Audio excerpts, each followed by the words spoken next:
Hi everybody, I'm Bill Hall, and the university that I've chosen to make my presentation about is the University of Wyoming.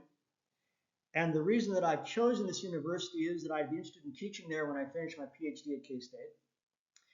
The mascot of the University of Wyoming is the Cowboys, and up there in the upper right-hand corner you can see an image of a cowboy. The University of Wyoming was established in 1887 in Laramie, Wyoming, and here you see a picture of downtown Laramie.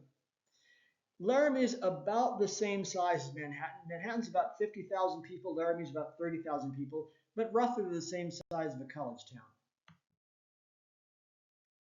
Architecturally, on the campus of the University of Wyoming, the buildings are made up of main stone, which is rough sandstone, and that's quarried right near Laramie. Then there is trim stone, which is smooth Potsdam sandstone, which is quarried in Rawlins, Wyoming, about 100 miles away. And here you see three examples of the architecture. To the left, you see the Wyoming Union. In the middle, you see the library. And on the right, you see a dining hall. Another part of the architecture of the university is something called Prexy's Pasture. This is a large green space in the center of campus. And there you see a picture of Prexy's Pasture. Originally, it was a regular pasture with native grasses, but now it has been landscaped with various trees, and you see those trees there along Prexy's Pasture. So, is the University of Wyoming a land-grant university? Well, sort of. It's actually an interesting story. So the Morrill Act was passed in 1862, and here you see a picture of Justin Morrill. He's the senator who introduced this legislation. The Morrill Act gave each state 30,000 acres of land to lease or sell to provide money for a university. However, the Morrill Act only applied to states. And when the University of Wyoming began in 1887, Wyoming was not yet a state. So, the University of Wyoming was actually funded by the territorial legislature in a bill passed in 1886. So technically at its founding, the University of Wyoming was not a land-grant university.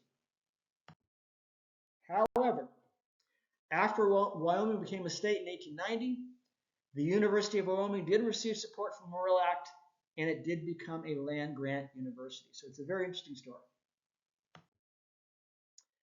Recent changes. In the year 2000, the university did a $12 million renovation of the Wyoming Union.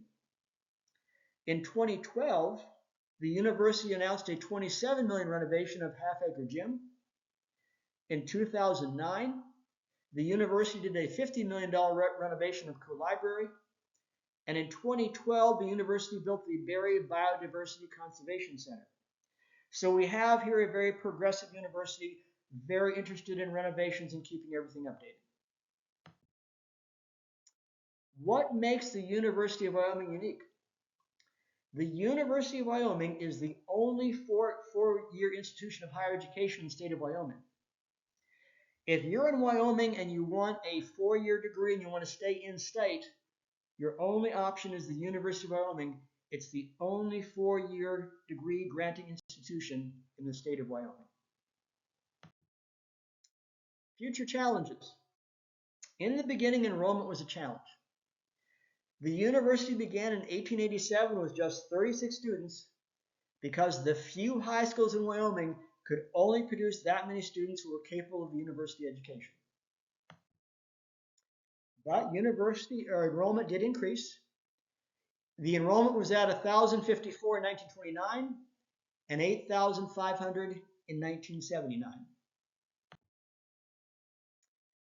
In 2023, the university published a strategic plan for Wyoming, and one of the goals was to strategically grow enrollment.